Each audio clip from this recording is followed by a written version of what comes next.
Parle des caméras, Patrice. Oui. Avant de parler de caméras, on a quelques mini-concepts. Tu prends-tu de la photo, Patrice, en dehors de genre prendre la photo rapide avec ton téléphone? T'es-tu quelqu'un, un amateur de photo ou pas tant? Ben, je dois dire que au secondaire, dans la polyvalente où j'allais, on prenait des photos et on les développait nous-mêmes. Hmm. Oui, fait que j'ai eu des cours de photos. J'ai un oncle qui faisait beaucoup de photos. J'ai un cousin qui fait énormément de photos. Mais moi, j'ai pas l'œil pour ça, mais j'aime voir des belles photos, bien évidemment. OK. Fait que t'es un amateur de galeries photo, mettons. Ouais, plus de galeries.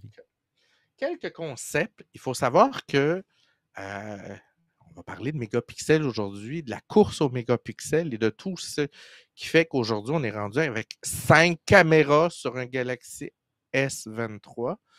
Donc, on va parler des débuts, la taille des capteurs, qu'est-ce qu'un photorécepteur, mais avant ça, on va aller dans la résolution d'une image. On va parler souvent dans le domaine de l'image ou de la photo du dot per inch, le DPI, le taux de pixels par pouce carré. Donc, on voit ici une image qui a une résolution de 10 pixels par 10 pixels. Donc, la résolution, c'est la taille de ma grille. Et on a une densité de résolution de 5 pixels par pouce, PPI, pixel per inch, ou DPI, dot per inch, lorsque c'est sur un statut imprimé. Donc ça, c'est important, cette notion-là, parce que plus loin, tu sais, souvent, on a tendance à croire, Patrice, que si j'ai plus de pixels, mon image est plus belle. C'est pas tout à fait vrai, puis c'est pas toujours vrai.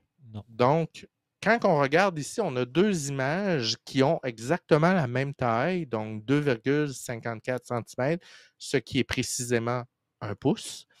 Et on voit ici une densité de pixels de 10 pixels par pouce à gauche et une densité de 20 pixels par pouce à gauche. Maintenant, Patrice, je vais te poser une question. Est-ce qu'il y a moyen de regarder ces deux images-là et d'y voir exactement le même objet et la même qualité? Alors, à première vue, non, parce qu'on voit que les coins sont plus arrondis sur un que sur l'autre. En fait, la réponse, c'est oui. Ah Et ça oui. va être la distance à laquelle tu es de Ah l'objet. ben oui, évidemment. OK. Ouais. Celle à 20 ppi va te permettre d'être beaucoup plus loin dans la pièce versus celle à 10 ppi va t'obliger à être assez près pour avoir une qualité d'image. Donc, c'est un peu la logique derrière ça. Sur un panneau d'affichage d'autoroute, on n'aura pas nécessairement une densité de pixels énorme, mais comme on est très loin, la qualité d'image va quand même être excellente, même très, très bonne, parce qu'on a une distance entre l'image. Donc, il faut comprendre que l'idée pour laquelle je vous parle de ça, c'est que la densité de l'image ou la densité de pixels n'est pas l'espèce de chiffre ultime qui va dicter de ça, c'est de très bonne qualité versus ça, ça l'est moins. Autre petit détail, dans les mégapixels, on voit aussi des images qui sont prises avec des résolutions différentes. On a ici 12,1 mégapixels. En passant, un pixel, si je mesure le nombre de pixels en longueur par le nombre de pixels en largeur, j'obtiens un chiffre. Et ce chiffre-là, quand il dépasse 1 million, on va dire 1 mégapixel, ben, vous comprendrez que 12,1 mégapixels, ça veut dire que l'image contiendrait 12 millions de pixels. Et plus on grossit dans le nombre de pixels, ici on a des images à 50,6 mégapixels, ben, on aurait une image plus grande. Maintenant, est-ce que l'image est de meilleure qualité? Pas nécessairement. Donc, je peux prendre une image de 50 mégapixels, en faire un poster qui va faire mon mur entier dans ma chambre, qui va être de même résolution qu'une image de 12 mégapixels imprimée sur une feuille 8,5 par 11. Ouais. Donc, ça aussi, il faut le comprendre. Dans le domaine de la photographie, il y a ce qu'on appelle le triangle j'ai perdu le nom. De Triangle of Aperture, je pense, le triangle de l'ouverture. Bref, c'est les trois éléments qui viennent influencer une photo. On a la vitesse de déclenchement, donc la vitesse, le shutter speed, la vitesse de prise de photo. Là, je clique. On a l'ouverture, à quel point votre iris de votre appareil photo est fermé ou très ouvert. Puis on a le ISO qui est à quel point votre film ou votre capteur est sensible à la lumière. Donc, pour faire simple, si on prend une ouverture très, très, très, très fermée, donc qui laisse entrer très, très peu de lumière, le chiffre qu'on va appeler le F va être très, très bas. Et si on ouvre de très, très grand, le chiffre d'ouverture va être très grand. Donc, c'est inversement proportionnel. Donc, plus le F est gros, plus l'ouverture est grande, puis plus le F est petit, excusez, c'est le contraire, plus le F est petit, plus la lumière est fermée. De toute façon, Menoche va me corriger si je fais une erreur.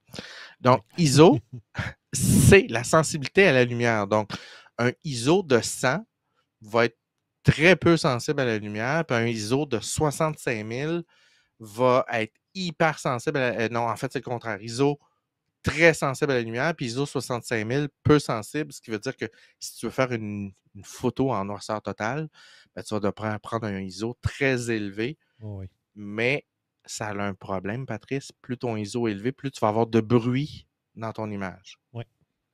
OK? La vitesse de prise de cliché, ben, plus ta vitesse elle est lente, ben, plus tu vas avoir de lumière, plus ton image va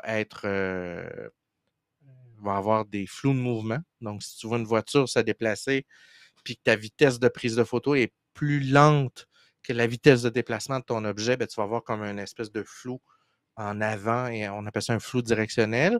Puis plus ta vitesse elle est rapide, moins tu as de lumière, donc ton image va être sombre, mais ton image va être claire, claire, claire. Donc, si vous comprenez un peu le triangle, ben, où vous vous déplacez dans le triangle, ben, vous donnez à l'autre contrepartie. Donc, si vous donnez beaucoup d'ISO, donc en fait peu d'ISO pour avoir une super belle clarté d'image, ben, tu vas devoir augmenter la vitesse de prise de photo et tu vas perdre en, en- en- en champ de vision dans ta photo parce que ton ouverture va être très petite. Donc, tu vas devoir jouer là-dedans et les caméras de téléphone sont pris dans ces éléments-là parce que c'est des éléments intrinsèques de la photographie, un peu comme l'œil humain. La lentille est à une distance fixe par rapport à l'objectif, qui est notre capteur d'image. Puis, ben, c'est ce qui va déterminer notre champ de vision, c'est ce qui va déterminer notre sensibilité, tout ça. Donc, c'est un peu la raison pour laquelle on se retrouve avec 5 caméras, Patrice, en Ben oui. 2023. Ben oui. Pour les différentes situations. Exact. On voit ici les différents types de capteurs photo. On a à droite en bleu un 3,2 mm, donc c'est très petit. Puis on augmente dans les types de capteurs. Donc on a le capteur, je te dirais, le plus populaire, c'est l'APC-C, l'APS-C. Ouais, ouais. Puis ensuite, on a des capteurs full frame, qui sont le capteur orange, qui est le plus près de ce qu'un œil humain voit en termes de profondeur de champ, qui se base généralement sur du 35 mm, entre 35 et 50 mm, qui est le champ de vision de l'œil humain en général. Donc, Patrice, est-ce que toutes les photos sont claires? Oui, mais le champ de vision du capteur 1 sur 3.2 versus full frame, ben, tu comprends que tu ne captes pas autant de scènes. C'est ça, c'est ça. Fait que ton champ de vision va partir de très petit à très grand et ta capacité à faire ce que les gens traitent beaucoup en photo de ce temps-ci, c'est-à-dire des flous de profondeur, ben, ta capacité de faire des flous de profondeur, ta marge de manœuvre à faire des flous de profondeur va dépendre de la taille de ton capteur. Donc, contrairement à ce qu'on pourrait penser, il y a des gens qui vont dire, oui, mais si j'ai 50 millions de pixels dans le petit carré bleu, mon image va être plus belle que si j'ai 50 millions de pixels dans un full frame. La réponse est non. Mais non. Parce que si les pixels sont plus gros dans un full frame, ils vont accepter plus de lumière et donc avoir plus de marge de manœuvre. Ils vont être plus précis, ils vont être plus sensibles à la lumière.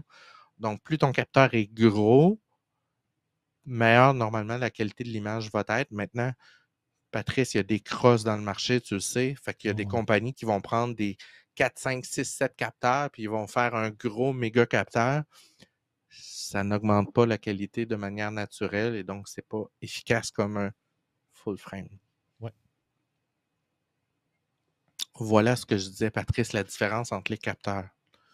Si tu regardes, en haut, on a un micro 4 tiers, puis regardez le positionnement de la personne. Pour être capable de faire un, un- un champ de vision avec effet de flou, c'est-à-dire que sa lentille, elle va être hors focus sur le petit oiseau qui est en avant de lui, elle va être hors focus sur les sapins en avant de lui, et la zone dans laquelle l'objet va être en focus, elle est très restreinte. Donc, il va être, tu sais, l'orignal qui prend en photo, là, il avance d'un pied en avant, un pied en arrière, son effet de bouquet qui est dans l'image disparaît, donc il y a peu de marge de manœuvre. Tu regardes avec l'APS-C, exemple, la caméra que tu as chez toi, Patrice, le Sony, c'est un A6000 que tu as? Non, j'ai un ZV ZV, bon, ben, E10, ouais. ça doit rentrer dans les catégories de APS-C qui est la majorité. Ouais, Euh, vous voyez, le champ de vision, le champ de profondeur est beaucoup plus large. Donc, tu as beaucoup en avant de l'orignal, puis beaucoup en arrière. Donc, il y a une meilleure possibilité de jouer sur la profondeur de champ. Et un full frame, donc capteur pleine grandeur. Ben là, on voit que tous les objets, qui soient l'oiseau, la dinde, l'orignal ou les arbres, dans tous les cas, l'utilisateur est capable d'aller se mettre en focus sur l'objet de son choix ou de se mettre hors focus. ouais. Donc, il y a la possibilité de le faire sur les 3 capteurs. Donc, c'est ça qui fait la différence et de manière complètement capotée sur j'ai beaucoup de possibilités versus il y a juste à cet endroit-là que j'ai du flou. Si tu sors de là, j'en ai plus. Narcomed, donc le nouveau Samsung S23, c'est de bon ou il y a de mieux? Trick la caméra, 50, nanana. Je vais en parler tantôt, Narcomed, quand je vais rentrer dans les détails, les petits, tu sais, tous les petits détails, là, le nombre de microns, la stabilisation belle, le PDAF, qu'est-ce que ça veut dire? Je vais rentrer plus en détail tantôt, puis tu vas peut-être mieux comprendre à quel point tel ou tel appareil photo ou tel objectif est important dans ma vie à moi versus un autre. Donc, parce que la plupart du temps, quand tu achètes un appareil, on dit tous ah, ben lui, il a 50 mégapixels. Ouais, Ouais. mais c'est pas tout, tu comprends? C'est l'argument de vente, mais c'est pas aussi simple. Puis là, ce que j'ai essayé de vous montrer, c'est que la taille du capteur joue beaucoup plus dans la qualité de ton image Oui. que ton nombre de mégapixels. Puis dans ce qu'on montre actuellement, on pourrait littéralement avoir 50 mégapixels dans chacun des capteurs que vous voyez là, puis on n'aurait pas du tout la même capacité. Patrice, le premier téléphone à caméra, Hey, ça fait longtemps. Un le Kyocera. Kyocera VP110, ça n'a pas fait le tour du monde, là, ça a été au Japon only. Ah oui? Puis ça n'a pas été sur le marché non plus, là. C'était plus une preuve de concept. Quelques chanceux qui ont eu l'équipement, mais ça n'a pas été mis en marché. Tour de 97, puis on n'est pas en mégapixels. On est vraiment au début, on est à 80 000 pixels. Ouais. Donc là, on parle de 0,8 mégapixels, 256 couleurs seulement. Kyocera, ça, c'est une compagnie de photocopieurs, là, hein. C'est ça, ils ont Ouais, une imagerie, ouais. exact. Fait que Kyocera, 1997, 80 000 pixels, 0,08 mégapixels, 256. Puis on arrivait à faire des images de 320 par 240 pixels. Ouh. Mais, tu sais, il n'y avait rien Ah ouais, d'autre, non, là. non. Puis, on pouvait se les envoyer par le réseau cellulaire. Là, la caméra est à droite, là. Ouais, l'espèce l'espèce de gros De œil que tu peux bobine, ouais. tourner, là. Ouais, le bzzz. OK, on n'était pas encore rendu à l'étape du design, Patrice. Je te Non, non, l'accorde. non. C'était une preuve de concept. En 99, 2 ans après, Kyocera se décide de refaire quelque chose, de faire un peu mieux. Ouais, Narcomed, une webcam sur un cellulaire, c'est vrai ça. Kyocera dit ouais, peut-être que ça passera pas tant, mon affaire de webcam qui vire à gauche, à droite. Les autres ont l'air de vouloir rentrer ça dans le téléphone. Donc, ils ont sorti le Kyocera VP210 à 110 000 pixels. On est encore à 0,1 mégapixels, ma gang de vous autres. Mais ils avaient réussi à aller à 65 000 couleurs, eux autres. Et ça a pris un bout de temps avant que les autres réussissent à se rendre là. On est toujours à du 320-240. La lentille faisait comme 5 mm de diamètre. Dites-vous là qu'actuellement, on n'a pas encore des lentilles aussi grandes que ça. On est presque rendu là. On va revenir là, mais on n'est pas là. Ensuite, 2002. Ça, c'est le premier, je te dirais, qui a fait le tour du monde au niveau mondial. Le Sharp J Phone, le GH04. Il y avait 0.11 mégapixels, 256 au lieu de 65 millions de couleurs, 65 000. Puis, toujours du 320 par 240. C'était révolutionnaire. Tu avais ce merveille-là. Tu pouvais prendre la photo de quelqu'un devant toi, envoyer ça par SMS. Ça te coûtait un bras puis une jambe en frais. Mais tu pouvais. Oh, ouais, c'est ça. C'était faisable. Là, je vais sauter une couple d'années, Patrice, parce qu'à un moment donné, tu sais, c'est comme le. Tu sais, on s'entend, là, le zéro, tout le monde commence à en sortir. Ça explose. Donc, on se retrouve un peu plus tard en 2004 avec le Sanyo SCP 5300 en 2002. Un flip. 300 000 pixels dans un flip, Patrice. Ouais. Premier téléphone commercial américain. Bert a un téléphone comme ça. C'est un de nos amis communs. Exact. 65 000 couleurs, 640 par 480. Écoute, la résolution de la On mort. a doublé, ben oui. Ben oui, puis on pouvait mettre notre photo sur l'écran d'affichage, Patrice. Dire, hey, c'est à moi, ça. C'est à moi, ce téléphone-là. 0.3 mégapixels. Et là, Audiovox. Patrice, Audiovox PM8920 2004, le premier à franchir la barre du mégapixel en 2004. 1.3 mégapixels, 65 000 couleurs, et le premier à supporter la 1280, le HD, 1280 par 960. Oh, ouais. Donc, on prenait des images d'une qualité quand même wow. Oh, ouais. Pour l'époque, en 2004, il n'y avait juste personne pour regarder tes photos, mais tu pouvais y prendre. Ça. Mais écoute, Patrice, t'imagines des photos, écoute, tu peux te faire un album. Le gars qui travaille dans une boutique de fleuriste pourrait se faire des photos quand même super. Ben oui, ben oui, ben oui. Et là, je fais un bon, Patrice. 2007, oui. iPhone 1 en 2007. Premier téléphone multimédia, écran touchscreen. Ben, c'est pas le premier, mais le premier qui a fait wow. On a une caméra de 320 par 480 à 163 pixels par pouce au niveau de l'écran. Une caméra de 2 mégapixels. Oui, je sais, il y en a un paquet qui vont m'écrire pour me dire « Ouais, mais il y avait un tel qui avait fait 7 mégas ou 8 mégas. » S'en fout. L'univers a commencé à tourner lorsque l'iPhone a existé. Tout ce qui s'est passé avant n'existe pas. C'est bon? Donc, son prix était 499 pour la version 8 GB, ma gang. Oui. Ça a été longtemps 8 GB d'ailleurs. Au même moment ou à peu près, l'année d'après, Samsung se dit ben voyons donc, Apple va nous avoir. Ils ont sorti le Innov 8, 8 mégapixels de fou. La lentille était plus grosse que le flip. Écoute, ouais, ça devait faire arrière, ben oui. ouais, ça devait faire un contrepoids sur le téléphone. Ça devait être terrible. Et tranquillement, pas vite, en 2010, on commence la course aux mégapixels. Et là, l'univers des téléphones s'emballe avec les mégapixels de plus en plus étonnants un à l'autre.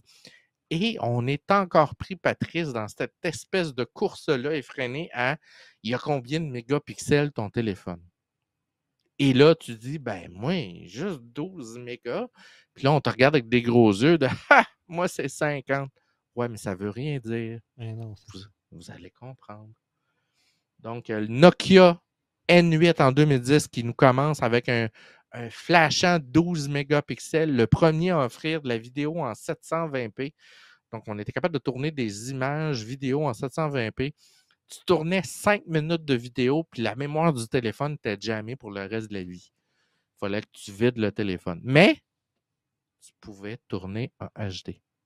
Oui. Mais il fallait que tu vides à chaque fois. 2012, Lumia décide de se péter les bretelles, de dire checkez-moi bien aller. Le Lumia 1020 moi, je te mets des mégapixels là-dedans, je te remplis le téléphone de mégapixels à coup de, tu sais, on fait des trous dedans, puis on remplit ça. Oh, oui. On voit quand même la différence, Patrice, entre un iPhone 5 à 8 mégapixels et le Lumia à 12. Donc, on a quand même une augmentation assez notable de la luminosité, de la clarté de l'image et de la qualité de l'image. Ouais. C'est sûr que l'iPhone était quand même excessivement parfait, correct pour l'époque. Le Lumia, tu as peut-être un petit too much en avance. Ouais. Le HTC One M8 en 2014 est le premier téléphone à caméra double. On avait une caméra principale à 4 mégapixels, puis une caméra secondaire à 2 mégapixels pour capturer l'effet de profondeur du champ de vision. Donc, l'effet bokeh, là, c'est là que ça a parti en Oh, ouais. 2014. C'est le premier téléphone qui était capable de te fabriquer des flous en arrière de toi. OK. OK? Avant ça, les effets de flou étaient exclusifs à des appareils photo avec lentille. Donc, tu avais besoin d'un téléphone réflexe ou autre, une caméra réflexe ou autre avec une lentille pour capturer des effets de profondeur, tandis que HTC One M8 en 2014 nous apportait ça. Et là, le premier iPhone à avoir 2 lentilles, Patrice, C'est lequel? 2 ans plus Le tard. 7, oui. Puis ça fait pas longtemps, pas à ce Non, non, ça fait point-là, pas là. longtemps. iPhone 7 Plus, moi, je m'imaginais que c'était back in the day, à l'époque des dinosaures, mais non. L'iPhone 7 Plus a été le premier à avoir une caméra duale, donc double, une caméra à 12 mégapixels avec une focale de 1.8, donc une ouverture assez grande, qui était considérée comme grand angle, avec un PDAF, donc un phase. Je vais le dire tantôt, là, c'est pour l'autofocus. Et une image stabilization, donc une stabilisation d'image. Ouais. La deuxième lentille de 12 mégapixels avait une focale de 2.8, donc téléphoto. Donc, avait un champ de vision plus narrow, mais était capable de voir beaucoup plus loin et avait un zoom optique jusqu'à 2 fois avec un autofocus intégré. Donc, tu comprendras, Patrice, qu'on pouvait à l'aide de ces 2 objectifs-là, aller chercher des informations de qualité de profondeur avec un des appareils photo Oui. et de clarté et de luminosité avec l'autre. Et on commence la guerre de la combinaison de qui va avoir le meilleur logiciel en temps réel pour pouvoir combiner les images puis en faire une image excellente. F1.8 encore aujourd'hui, c'est l'ouverture de fou. Ouais, c'est ça. C'est plus le chiffre est petit, plus ton iris, ton œil est ouvert, plus il y a de lumière qui rentre. Donc, ça te permet de faire, mais comme je disais tantôt, dans le triangle, ça a des contreparties. La raison pour laquelle, Patrice, on est obligé d'ajouter des capteurs photo, c'est assez simple. C'est que la distance, comment je peux t'expliquer ça? La distance entre mon capteur et ma lentille sont trop proches. Ah, ben oui, Donc, ben oui, ben oui. et comme la distance entre le capteur qui est ici et ma lentille qui est là, elle est fixe, c'est ce qui va déterminer mon angle de vue maximal. La seule façon d'augmenter cet angle de vue-là, c'est de rapprocher la lentille ou de l'éloigner. Mais je ne peux pas sortir la lentille et puis finir du téléphone. Non, non. Il y a déjà 2,8 mm. Donc, la façon pour laquelle on va s'y prendre, c'est qu'on va faire varier la taille du capteur et la taille de la lentille ou la distance de la lentille en ajoutant un autre appareil photo qui se spécialise dans un autre type de photo. 2018, le premier Samsung à avoir un dual caméra, c'est le S9 Plus. Encore là, on est dans du 12 mégapixels. On est dans le début du dual pixel, des pixels doubles, je vais en parler tantôt. Le focus PDAF, la stabilisation d'image. Le deuxième, qui est un capteur téléphoto 12 mégapixels, f2.4, même chose que tantôt avec le zoom optique, même chose qu'iPhone. Donc, on en a un qui est relié à la distance, donc un champ de vision très restreint, qualité superbe, on est capable de faire des zooms. L'autre, un champ de vision très large, va capter la luminosité, les détails de couleurs, ces choses-là. Puis quand on adjoint les deux, on est capable de faire des super belles photos. Puis on incorpore les premiers slow motion 4K, ces choses-là, à cette époque. Le 14 Pro Max de cette année, Patrice, Oui. avait un triple capteur photo. Donc, un 48 mégapixels avec une très grosse ouverture, très grand champ de vision, capacité de 1 sur 1. Le 1 sur 1, c'est le crop size, donc c'est la taille de ton capteur versus ta lentille. Est-ce que je dois, on compare toujours versus un 35 mm, on parle de 1,22 microns de taille de pixels. On parle d'un pixel double, PDAF pour l'autofocus, le sensor shift. Ça, c'est le laser qui va permettre de faire une mise au point. Avec l'image, stabilisation d'image, on a 12 mégapixels en téléphoto. Même chose de PDAF, optical zoom. On en a un autre 12 ultra grand angle. Donc, hyper pour aller capter les détails très, très près de la lentille, toujours avec autofocus, ces choses-là. Donc, c'est là où on en est actuellement, Patrice, au niveau mondial. Puis évidemment, là, on a d'autres téléphones comme maintenant, je parlais des OnePlus qui vont jouer sur la lentille, qui va être meilleur, le capteur, mais on est tous à peu près dans les mêmes eaux au niveau des technologies. Le fameux téléphone là, où le concept était qu'il était modulaire, qu'on pouvait juste changer des morceaux dessus. Est-ce que la partie caméra aussi est modulaire ou c'était plus d'autres composants comme la batterie ou d'autres éléments? La caméra, elle l'est. Le problème, c'est que les blocs que le fabricant a prévus, il y a, peu de pérennité dans le temps parce que ça prendrait un autre constructeur qui va construire la version 2 de la caméra, Ah, ouais, ouais. ce qui ne s'est pas produit pour la plupart de ces téléphones-là. OK. Mais techniquement, tu pourrais prendre à peu près n'importe quel modèle de caméra à partir du moment où tu as le bon connecteur, puis tu viens de connecter, merci, Oh, ouais, c'est ça. bonsoir. Puis ton Mais, OS, il parle, puis il gère. Ouais, mais le téléphone, c'est une preuve de concept, mais les constructeurs n'ont pas suivi. non. Et le S23, ben là, vous comprenez, on est rendu avec quad caméra plus une caméra. Donc, on a une caméra de 200 mégapixels avec une ouverture de f1.7. Donc, c'est une wide très large. Un 13e, 1 sur 13 de crop, donc la grosseur de ton capteur versus ta lentille. Donc, on perd un peu en qualité. On a 0,6 microns par pixel, donc c'est la taille des pixels. Multidirectionnel PDAF, je vais rentrer, on appelle ça du quad pixel. Laser autofocus, puis la stabilisation d'image. On a un autre de 10 mégapixels qu'on appelle la caméra périscopique téléphoto, donc qui fait des ultra zooms avec un crop de 1.352, 1.12 microns. On a la technologie dual pixel autofocus, je vais en parler. Troisième, 10 mégapixels f2.4 téléphoto, donc l'autre zoom pour les zooms les plus près.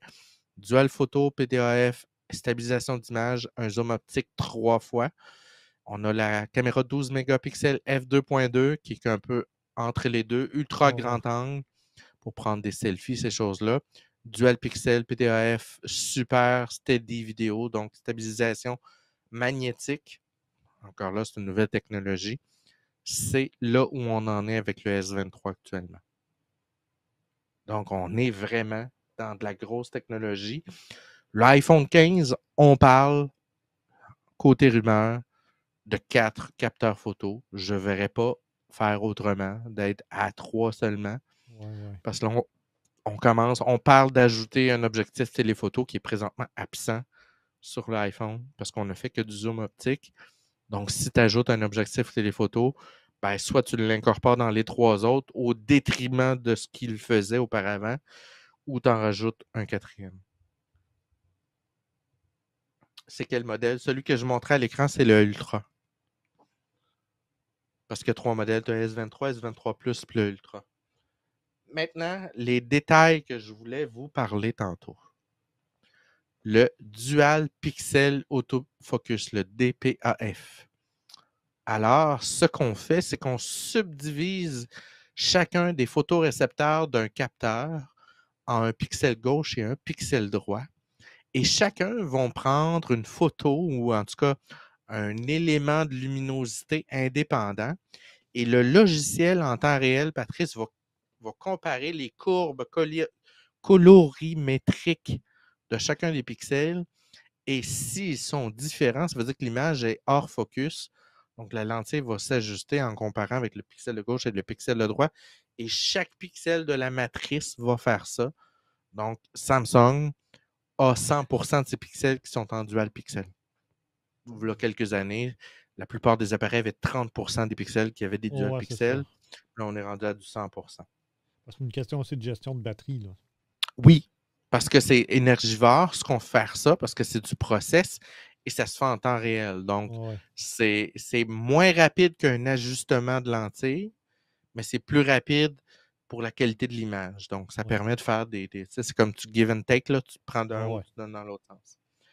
Le laser autofocus phase detection, le LDAF, ou la PDAF, la phase detection automatic focus, comme son nom l'indique, on a un laser, Patrice, qui va flasher rapidement en infrarouge en avant de l'appareil. Le reflet, le retour de ce laser-là dans le capteur va être mesuré en termes de distance sur les objets devant lui et la lentille va s'auto-ajuster en fonction de cet élément-là. Ça a des gros avantages, Patrice. Dans une scène extérieure où tu es près des gens, ces choses-là, c'est un ajustement ultra rapide sans aucun délai. Que c'est très bon pour les yeux, oui. Ouais. C'est un laser qui est pas qui est défait, là, un peu comme un laser de party là, où on le spread pour faire des images, ces choses-là. Il n'y a pas de danger pour les yeux. Euh, Gros désavantage, Patrice, la puissance du laser est assez faible, donc ça ne va pas à 100 pieds, là. Ouais, c'est ça, c'est très proche, là. Très proche. Autre désavantage, pour ceux qui font de l'astrophotographie ou de la photographie de nuit, il faut désactiver cette espèce de laser-là parce que si tu le laisses en fonction, ta lentille dans une nuit noire va faire sans arrêt une tentative d'ajustement au focus parce que le laser frappe rien. Ben oui, c'est ça. Alors, ceux qui essayent, puis là, Patrice, tu vas sûrement voir ça, des gens qui posent des fois sur Facebook, mais qu'est-ce que ce point lumineux blanc dans le ciel? Et là, tu vois une vidéo d'une affaire qui zoome, dézoome, zoom, dézoome, zoom, dézoome, Oh, ouais. gros petit. Puis là, tu te dis, OK, mais je peux rien te dire sur ce que tu regardes. Ça pourrait être une étoile, un avion, whatever. C'est causé par ce phénomène-là. Donc, laser allumé, autofocus non-stop, essaye de se mettre en champ de vision, puis il ne réussit pas. Oui, le laser est actif en mode vidéo, mais ça dépend des appareils. Mais oui, Narcomed. Puis là, ça va dépendre de l'appareil quand tu vas lire le mode vidéo. Tu vas voir le mode d'autofocus. Donc, est-ce que c'est PDAF laser? Donc, laser autofocus phase detection. Ben oui, dans ce cas-là, en mode vidéo, il va y avoir un ajustement. Et là, il y a des téléphones qui font meilleure figure que d'autres. Les 3 meilleurs actuellement sur le marché, ben, c'est pas mal iPhone, Samsung, puis Pixel, qui vont avoir chacun des légères distinctions dans les capacités de focus ou la rapidité à laquelle ils sont capables de faire des focus. Ça va dépendre de la technologie qu'ils utilisent ou de la combinaison des technologies. OIS, Patrice, le Optical Image Stabilization. On peut stabiliser une image par plusieurs façons. On peut la stabiliser en ayant un capteur qui est pris dans une espèce de coussin avec des ressorts dans tous les sens. Donc, si je bouge mon appareil, mon capteur va rester en balancement, en inertie par rapport à mon appareil. Donc, Ouais. je viens créer une stabilisation. Je peux, comme Samsung, créer une stabilisation magnétique. Donc, mon capteur est pris entre 4 champs magnétiques différents, donc est encore plus efficace qu'un ressort parce qu'un ressort finit par se détendre à la longue, ce qui n'est pas le cas d'une sustentation magnétique.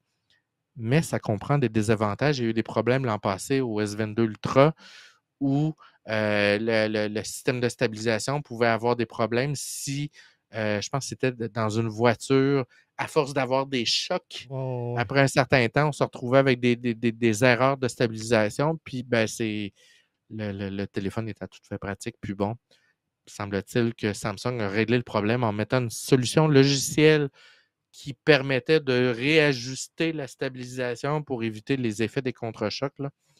Mais c'est pas à toute épreuve. Il y a l'Electronic Stabilization ou le DIS pour Digital Image Stabilisation, qui est légèrement différente, puis les constructeurs vont parfois user des deux, donc avoir une stabilisation physique et une stabilisation électronique. Et dans l'image suivante, ben, c'est pas compliqué. On utilise l'intelligence artificielle pour reconnaître un objet, donc dans ce cas-ci, le chien, et on va tracer un cadre qui va être toujours à la même distance, exemple, de son oreille gauche et de son oreille droite, et ça, peu importe où l'image. Et à partir de ça, on va cropper l'image résultante et on va avoir l'impression d'avoir stabilisé. Donc, l'image va être moins shaky lorsque vous allez la regarder. Pas facile de bien filmer et toute la nuit. Je me suis acheté une Insta365. Mes images sont vraiment pas top encore. Je dois jouer avec les paramètres. Oui, Narcomed. Puis il faut faire attention, Narcomed, quand tu joues avec tes paramètres, habitue-toi le triangle que j'ai montré tantôt, là, ISO, ouverture, puis vitesse de prise de vue. Essaie de te familiariser avec chacun des éléments de manière séparée.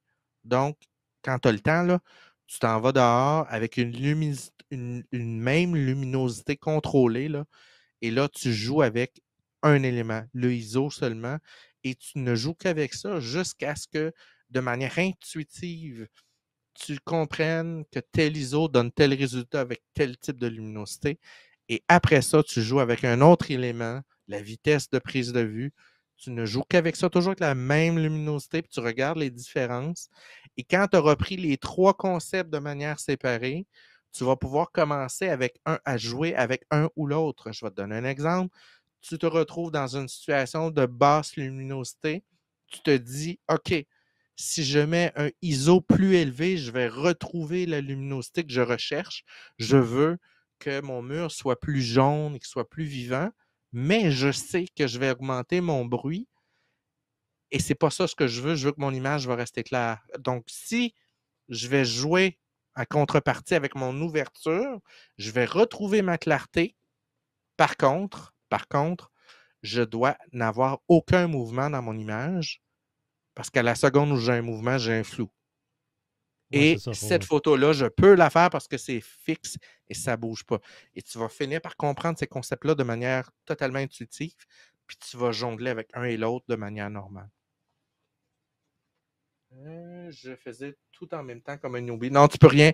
Si tu fais ça, Narcomède, c'est comme, Ouais. tu sais, tu as trois paramètres qui s'influencent les trois, puis tu ne vas jamais arriver à comprendre lequel est responsable de ce que je fais en ce moment ou de ce que je vois, puis tu ne seras jamais. Tu sais, puis là, je vais te dire, là, Narcomède, quand j'ai eu mon premier appareil réflexe, je comprenais pas les photographes qui tripaient de la photo. J'étais comme, OK, c'est des photos, arrêtez de capoter. T'en prends 40, puis à un moment donné, t'en as une de belle.